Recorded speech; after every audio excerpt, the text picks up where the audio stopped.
Donc, Bezrat Hashem, on reprend, on est dans le Pardes Rimonim, le Sha'ar 20, et le portique 20, et le chapitre 1, Bezrat Hashem, la dernière partie du chapitre.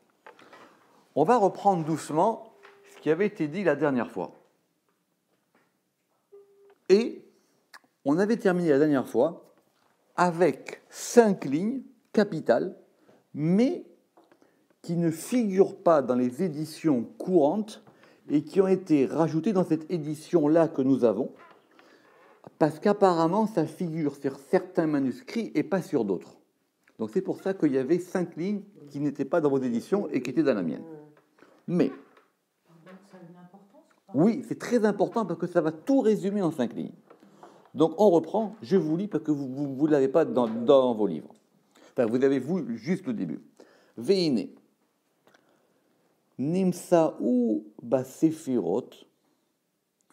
Donc, nous allons trouver dans les séphirot, Zulat, en dehors du Shem Haetzem, du nom substantiel, Shepirashnu, que nous avons expliqué, Od Gimel Halukot, 3 séparations, 3 divisions, 3 catégories, VM, et qui sont les Havayot, les Shemot et les Kinouim.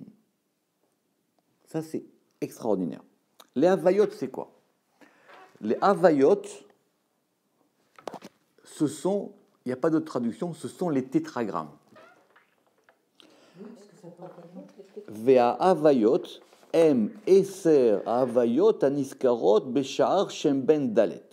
Ce sont les 10 tétragrammes qui sont écrits dans le dernier chapitre du portique précédent, c'est-à-dire le nom Yud Kevavke, ponctué chaque fois d'une manière différente, mais avec la même ponctuation sur chacune des 4 lettres.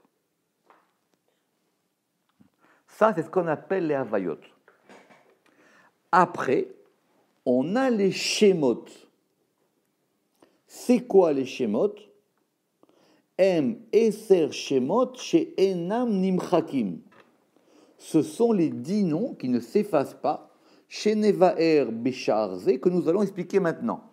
Donc, on va dire il y a 3 couches. Il y a premièrement les Havayot. Après, sur les Havayot, il y a un deuxième vêtement qui va être les 10 noms qui sont donc distincts, et par leurs lettres, et par leur prononciation, et tout ce que vous voulez, qui sont, eux, c'est ça qu'on va appeler les noms. D'accord? Vea kinouim, et les kinouim. Alors les kinouim, les kinouim, on peut traduire soit par les surnoms, soit par les attributs. D'accord? Je préfère les attributs que les surnoms. M, levouch, el hashemot, elles sont, et ces kinouim, c'est-à-dire ces attributs, sont un vêtement pour les noms, el hashemot, kemo chez hashemot, de même que les noms, les vouches sont un vêtement pour les havayot. Très bien. Et les kinouim, nous verrons ça dans la porte des valeurs des kinouim. J'explique. Maintenant, le tableau il se dresse. On a les 10 havayot, on a 10 noms yudke-vavke ponctués chaque fois différemment. Sur ça, on rajoute un vêtement qui est les 10 noms différents. Ce qui veut dire quoi? Si par exemple, je prends le Shem Keter, si on prend Keter, la Havaya de Keter, d'après ce qu'on avait dit, c'était quoi? C'était Yud Kevavke avec le Nikoud Kametz. D'accord? Sur ça, je mets un vêtement. C'est quoi ce vêtement? C'est le Shem Ekeye, qui correspond à Keter. Et je mets un troisième vêtement qui s'appelle les Kinouim. Les Kinouim, c'est un pluriel. C'est quoi les kinouïm? Les kinouïm, c'est quand on va trouver des mots dans la Torah, on va se dire ça correspond à quoi? Par exemple, quand on va trouver Boker. Boker, c'est le matin. Ça correspond à quoi le matin? Vayashkem Abraham ba Boker. Abraham, il s'est réveillé tôt le matin. Boker, c'est un kinouï qui correspond à Chesed. Mais, on n'est plus dans les sphirotes ici. Donc, du coup, on va avoir toute une architecture qui va nous permettre de ramener au nom. Ça veut dire que les sphirotes elles-mêmes, c'est des kinouïm. Quand on dit Chesed, la générosité, c'est quelque chose qui renvoie au Shem Kel, qui lui-même renvoie au Shem Yud Kevavke Nekuda Segol. Oui, mais je vous explique ce que ça veut dire. C'est important à prendre un peu de temps là-dessus. Ça veut dire que... Doucement. Nous, on avait fait un chemin inverse. Ce chemin inverse, c'est qu'on a dit, voilà, il y a des sphirotes, et on a expliqué les sphirotes, les sphirotes, les sphirotes. Maintenant, on renverse le tableau. Quand on dit chesed, c'est la générosité. C'est quoi la générosité? T'es sympa, t'es pas sympa, tu m'as fait un cadeau, je te rends le cadeau. La générosité, c'est un attribut d'un nom divin qui s'appelle El, qui est lui-même un vêtement du Shem Yud Kevavke Nekuda Segol. Donc du coup, j'ai plus besoin des sphirotes, ou plutôt les sphirotes, c'est le dernier vêtement. Mais ces kinouïm là, ils sont quoi? Parce que les kinouïm, du coup, il y en a plein. Et les kinouïm, par exemple, on va voir dans la Torah, alors, je ne sais pas moi, on va prendre shor, voilà, le shor, le bœuf. Alors, c'est quoi un bœuf? Le bœuf, c'est la gvora. Il est fort, le bœuf. Donc, le bœuf, il correspond à gvora. Quand Ézéchiel, dans le chariot, il a vu un bœuf, on va dire c'est gvora. Le bœuf, shor, le bœuf, d'accord? Vous pouvez charger un bœuf, d'accord? Il a vu shor, ça correspond à gvora. Il a vu un lion, c'est Arié. Arié, c'est Chesed. D'accord? Je ne sais pas, on va voir par exemple dans la Torah la main droite. C'est quoi la main droite? Yad. Alors on va dire Yad, c'est 1 degré, Yad Yemin, c'est la main droite, ça correspond à Chesed. Ça, c'est ce qu'on appelle les kinouïm, ce qu'on appelle les attributs. Mais ça, ce n'est que le vêtement du vêtement du vêtement. Parce qu'après, quand on va s'intéresser aux choses, on aura accès directement aux noms qui sont derrière. Quand on dit que, par exemple, l'eau, c'est l'attribut de Chesed, ou c'est un attribut du Shemkel. Mais il est attribut, ça veut dire que de cette manière, il n'est pas adjectif.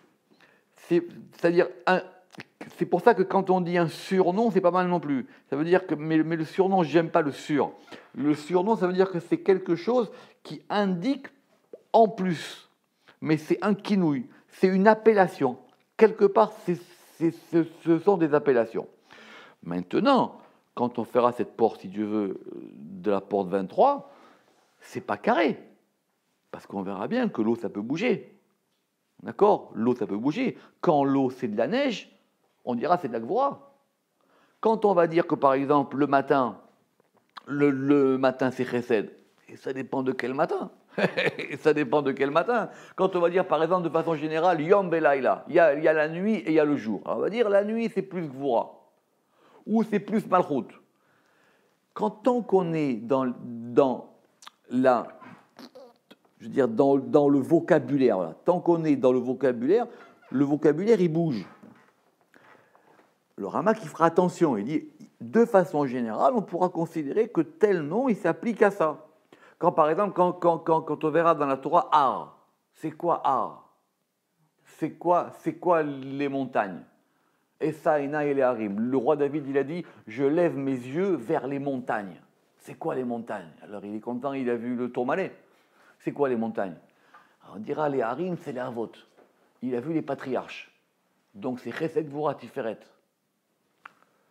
Mais on voit bien que Chesed Gvura Tiferet, ça correspondra à quoi? Ça correspond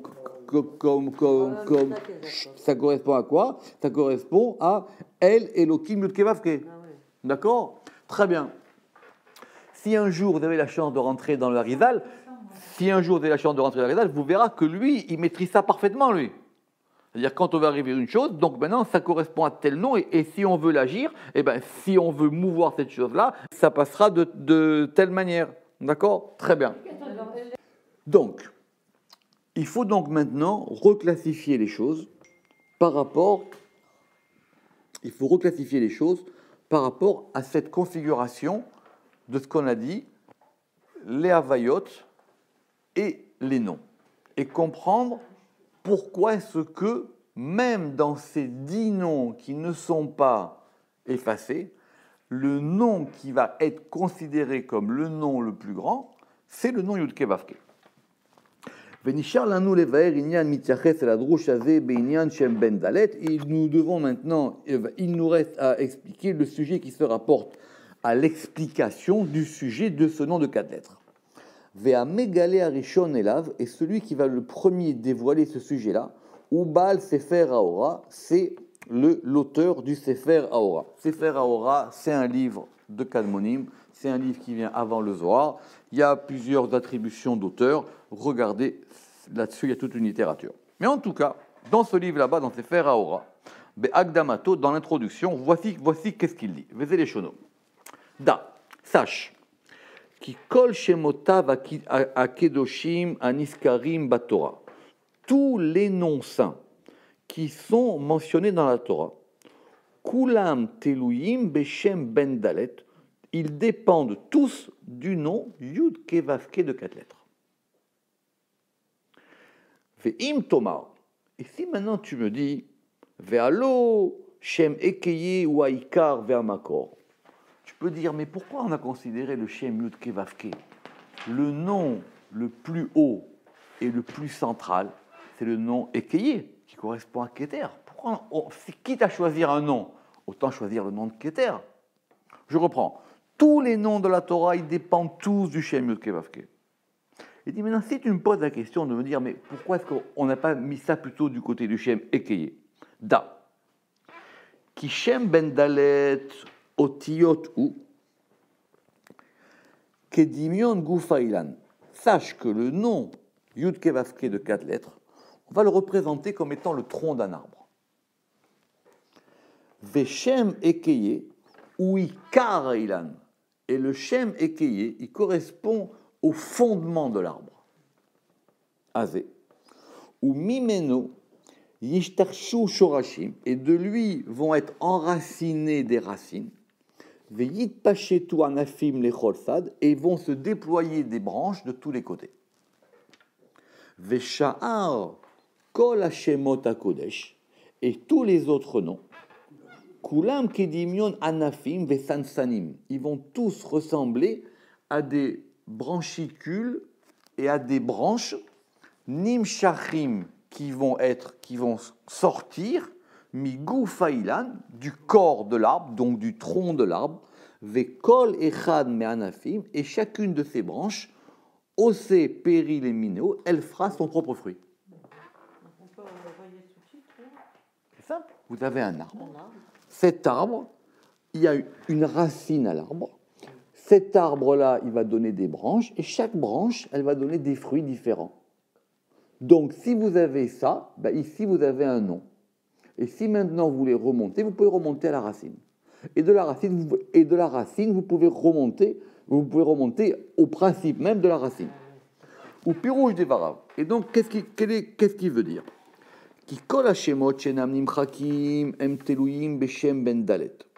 Tous les noms, les 10 noms dont on a parlé depuis le début du chapitre, ils dépendent du nom de 4 lettres. Ou mimeno mitpashtim, et de lui, ils se déploient de lui. ou mimeno yonkim, et ils s'abreuvent et ils têtent de lui littéralement. Donc ça veut dire qu'ils prennent leur nourriture. Va cacher les filles de Varav. Alors il dit, c'est quoi la difficulté d'après ce qu'il a dit ici?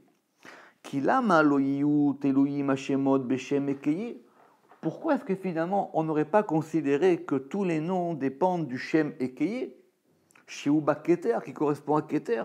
Quitte à dire que tous les noms ils s'abreuvent à une source, on n'a qu'à dire que la source quand même c'est Keter, si on parle en termes de Sphirot. Donc on doit dire que tous les noms dépendent du Shem Ekeye. C'est le nom qui était donné à Moshe, c'est le nom qui parle au futur. Vous vous rappelez, Ekeye, ça veut dire c'est le verbe être au futur, c'est le nom de la délivrance. Sheu Haïkar, qui est le nom principal, Vea Shoresh est le nom de la racine, Kemo Shehem Teluim Beshem Ben Dalet. Et on aurait pu considérer que les noms dépendent plus du Shem Ekeye que du nom Ben Dalet.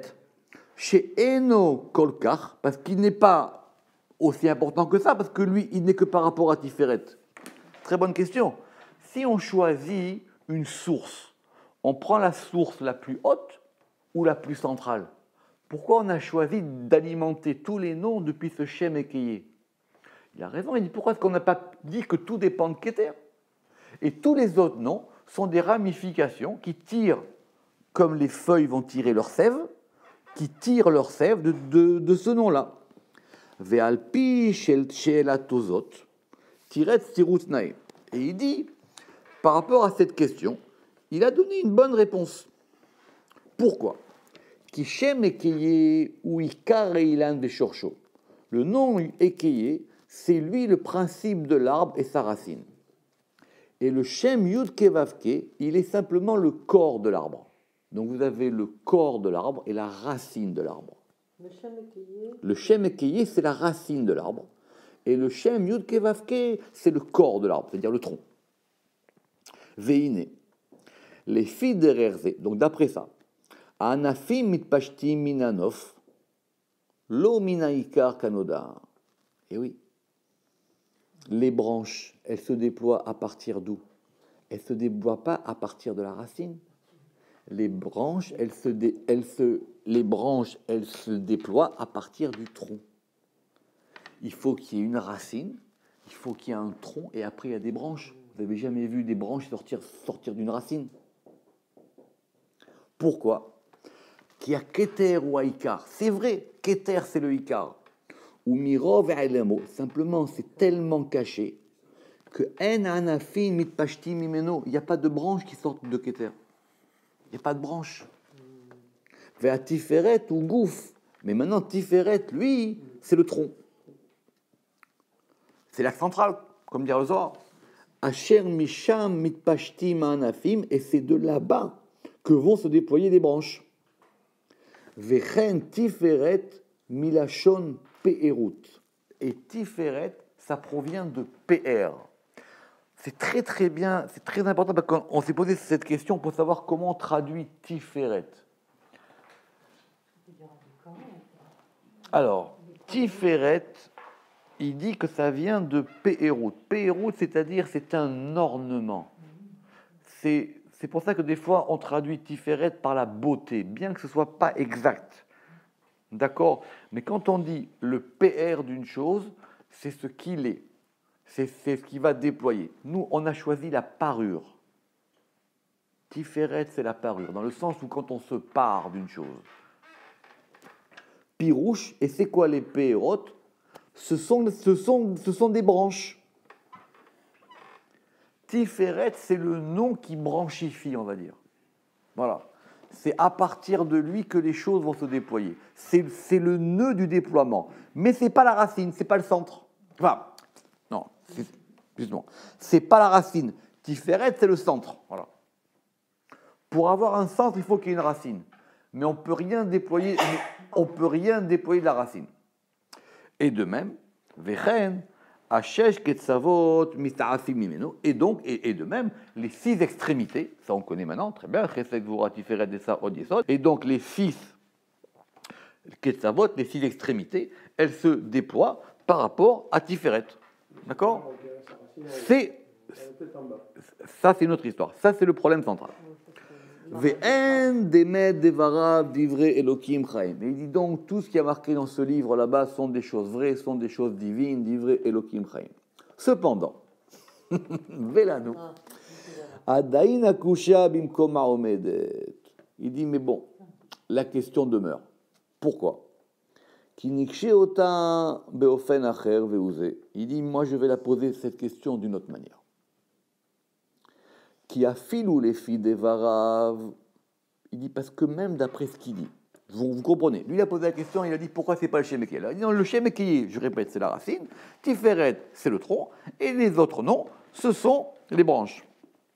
Il dit même d'après ce qu'il dit, qu'il a filou les filles des Varav, lo yevatser eyot Shem Ekeye gadol ou meshubach mishem ben dalet. Il dit parce que c'est pas ça. Ça ne suffit pas de dire que le Shem Ekeye, il est plus grand que le Shem Yudke Vavke. Simplement, il n'y a pas de branche qui sortent de lui. Il dit en gros ça qu'il a voulu dire. Il a dit c'est vrai, le Shem Ekeye, c'est le nom le plus important, mais de lui, il n'y a pas de déploiement. Shem Ben Dalet ou Batiferet, et le nom de 4 lettres, il est dans Tiferet. Et bien que ce soit un nom important, mais il n'est pas aussi important que le Shem Ekeye, parce que le Shem Ekeye, il est quoi? Il est Karailan. Il est le principe de l'arbre. Lama Shem Ben Dalet Shuba Tiferet Enon Ege Beotiotav. Alors ici c'est comme ça. Pourquoi est-ce que le Shem Yudke Vavke qui est dans Tiferet, on ne le prononce pas? Le Shem Ekeye, on le prononce tel qu'il est écrit. Il y a marqué Ekeye, on lit Ekeye. Le Shem Yudke Vavke, il y a marqué quelque chose, on ne le prononce jamais. On le dit jamais. Il dit très bien ce que tu dis. Mais quand même, le Shem Ekeye, il a une particularité. Veshem Ekeye, Asher Baketer, et le Shem Ekeye qui est dans Keter, on le prononce tel qu'il est écrit. Verahamana letzelan, et que Dieu nous préserve. De quoi?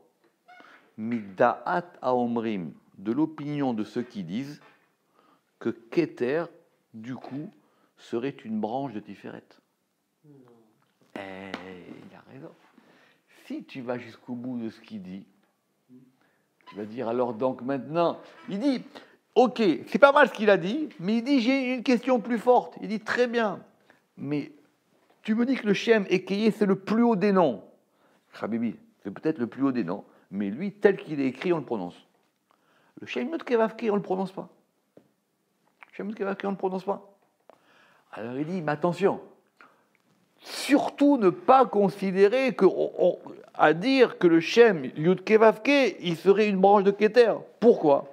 Kizé be'enenu ki iminakfirot. Parce que ça serait littéralement de quelqu'un qui est kofer, de quelqu'un qui est apostat. Car ceci n'est à nos yeux que quelque chose qui serait vraiment de la kfira, c'est-à-dire de renier la religion. Et pourquoi? Pourquoi? Parce que du coup, c'est comme si maintenant tu remets en question tout le principe de l'émanation. C'est-à-dire quelque part comme si tu renverses la marmite. C'est-à-dire que qu'est-ce que tu as fait si tu fais comme ça? Tu vas me mettre le Shem Yudke Vavke en haut et le Shem Ekeye en bas. Donc tu vas me mettre Tiferet en haut et Keter en bas. Et ça s'appelle Kotsetsin Benetiot. Kotsetsin Benetiot, c'est quelque chose de très précis qui correspond à celui qui coupe les branches. C'est comme la femme. Tout à fait. Il coupe les branches. Il coupe les branches, ça veut dire qu'il va détacher des choses. D'accord? Kotsetsin Benetiot, ça c'est l'un des trucs de base dans la Kabbale. Quand on dit de quelqu'un qui est Kotset Benetiot, ça veut dire que le pauvre, il est parti en bois de garage. D'accord? Ça veut dire qu'il est parti dans le décor parce qu'il a détaché le tableau. Il a pris un détail il a pris un détail du tableau comme étant la globalité du tableau. Aval. Vous comprenez la question? Je reprends. Il dit, mais très bien, mais maintenant, il ne faudrait pas inverser les choses. Donc c'est vrai, le Shem Ekeye, il est lié à Keter, on ne bouge pas. Mais le Shem Yud Ke Vav Ke, il a une particularité que le Shem Ekeye n'a pas. Mais, maintenant, ne commence pas à me renverser la marmite. Tu comprends? Ne commence pas à me renverser les choses. Si tu me mets la marmite à l'envers et que tu me mets Tiferet en haut et Keter au milieu, tu m'as complètement renversé mon ordre. Mais, Kacher Niskor Mashikidamnu Beshar Shem Ben Dalet Akodem. Mais il dit, si on replace les choses par rapport à ce qu'on a dit dans le chapitre précédent, et dans le début du chapitre, Yityachev Elenu Adavar Meod, la chose maintenant, elle va s'établir. On va comprendre. Ki Gamba Keter Shem Ben Dalet, parce que même dans Keter, il y a un nom Yud Ke Vav Ke. Eh oui. Même dans Keter, il y a un nom Yud Ke Vav Ke. Ne'elam Tachlit Ha'elem. Et le nom Yud Ke Vav Ke qui est dans Keter, c'est le nom le plus enfoui. C'était quoi? C'était le nom Yud Ke Vav Ke avec Kametz. Ve'ashemot ha'ele imeyot kedushatan gedola ve'enam nimchakim. Et ces noms-là, quand on dit Ekeye, Kel, etc., bien que ce soit des noms qu'on n'efface pas, Im kolze em echalot le avayot ke des pirachnu. Ils ne sont que des palais par rapport au tétragramme, comme on l'a expliqué. Ça veut dire que tout Ekeye, que ce nom soit, c'est qu'un vêtement d'un Shem Yud Ke Vav Ke. Donc c'est toujours Yud Ke Vav Ke qui l'emporte. C'est toujours... Non, mais Seder. Lui, il a dit, mais je ne comprends pas maintenant, tu me dis, Ekeye, il est plus grand, et alors c'est Tiferet, etc. Il dit, ce qu'il aurait dû répondre, c'est de dire que même le Shem Ekeye, c'est un vêtement d'un Shem Yud Ke Vav Ke. Ou mitam elem haketer, eno mitgale bo sham klal.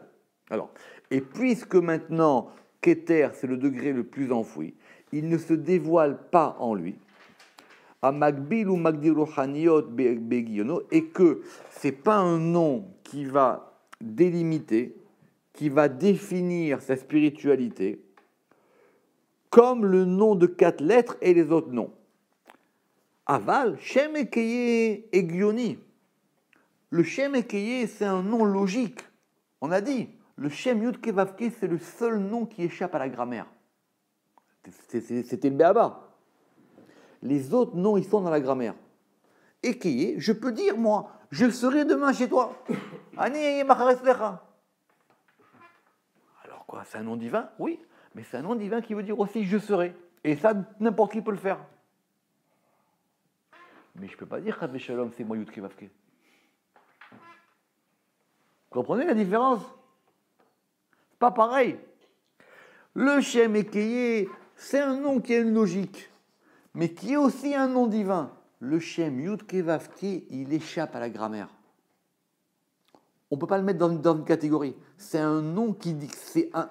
Ce qui veut dire... C'est un non-non. C'est ça. C'est un non-nom. Chazak, très bien. C'est un non-nom.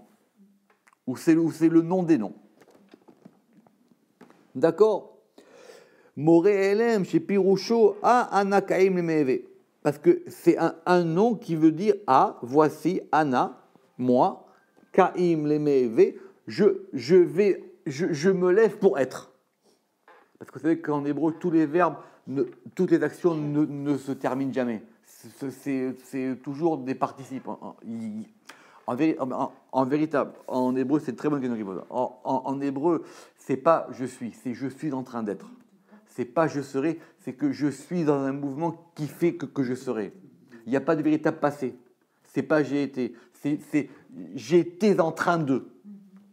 C'est très difficile, du point de vue de la pure grammaire en hébreu, d'avoir des temps très définis. D'ailleurs, si vous regardez dans les traductions de la Bible, les temps, ils sont jamais précis. Il y a pas de je suis, ça n'existe pas.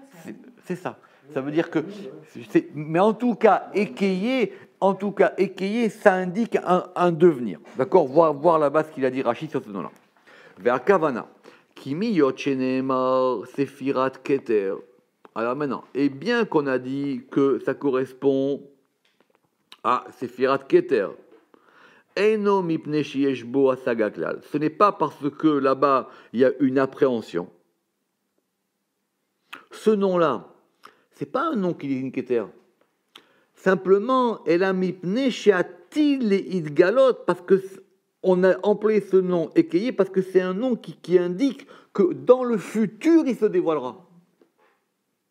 Chez Atil et Idgalot. Et il se dévoilera dans Chochma et dans Bina. Vous comprenez? C'est le nom de Keter parce qu'il indique un devenir. C'est ça qu'il a dit Rashi. Je serai avec toi dans cette délivrance et dans toutes les autres. Donc ça correspond à Keter. Mais ça ne veut pas dire que ça parle de Keter. Keter, on ne sait pas ce que c'est. Donc c'est pour ça qu'il dit, c'est un nom qui indique un dévoilement futur. En bas, dans Chochma et dans Bina. Moshe, il est venu avec eux en leur disant, maintenant, il y a quelque chose qui vous accompagnera toujours. Et ça, les Avot, ils n'avaient pas besoin de ça. Ils étaient attachés à un autre degré. Le nom qui est donné à Moshe, c'est un nom qui dit, il y a quelque chose qui est avec vous et qui vous quittera jamais. À partir de quoi? À partir de la sortie d'Égypte. C'est pour ça que les 10 commandements, ils commencent par la sortie d'Égypte et pas par la création du monde. Et pas par la création du monde. Quand Dieu se présente, il ne dit pas je suis celui qui a créé les cieux et la terre. Il dit je suis celui qui déjà aptement. Parce que c'est lié au Shem Ekeye. Parce que c'est grâce à ça que vous allez pouvoir comprendre les choses. Vechen, Pirshu à Géonim. Et les Géonim, c'est-à-dire la Kabbale des Géonim, qui pirouche Keter, que Keter ça veut dire quoi? Amten, attends.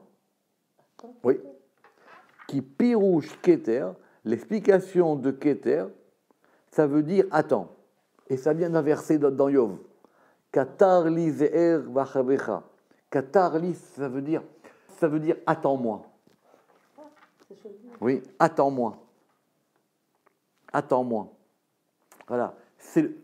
Quelque part, c'est à la fois le nom de l'attente et à la fois le nom de l'espoir. Attends-moi. Ve'akavana alta mikbo shenbo asaga. Et maintenant, ne va pas commencer à approfondir du fait parce que en lui, on ne peut pas l'appréhender ce nom-là. Ve'asagato ou beshar asfirot. Et même la sphira keter, on ne peut l'appréhender que par rapport aux autres sphirot.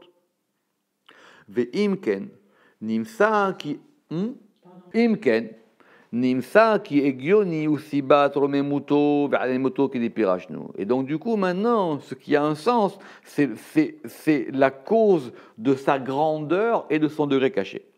Aval imaya shem ben dalet neege beotiotav. Et si maintenant le nom de 4 lettres, on le prononçait d'après ces lettres, ayamare ki atzilut musag, cela nous montrerait que l'émanation, on peut l'appréhender. Veze en raoui les rov alemo. Et ça, on ne peut pas le faire parce que c'est trop haut. Vous comprenez? Pourquoi on ne prononce pas le Shem Yudke Vavke? Parce que ça serait un degré de dévoilement auquel on n'a pas accès. Velachen anu ogim oto bechalo. Et c'est pour ça qu'on va le prononcer par rapport au nom qui est son palais, qui est le Shem Adni. C'est pour ça qu'on le prononce Adonai. Parce qu'Adonai, c'est la Malchut, et que Tiferet, son palais, c'est la Malchut. C'est le lieu dans lequel elle habite. Qui asagat à Tiferet ou à Malchut, pourquoi? Parce que l'appréhension de Tiferet se fait dans la Malchut.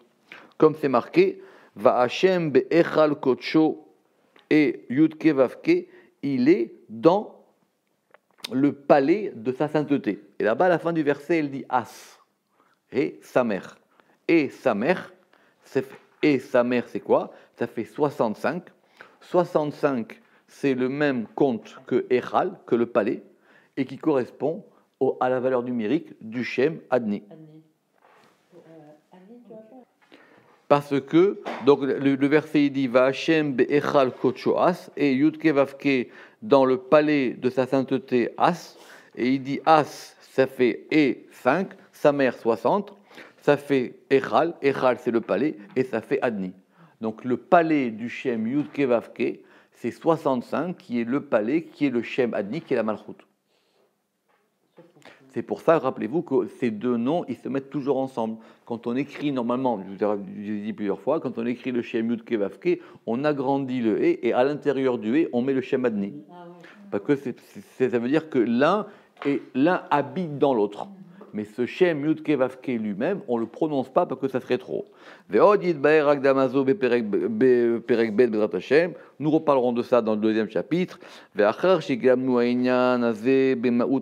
maintenant que nous avons expliqué la quidité des noms, on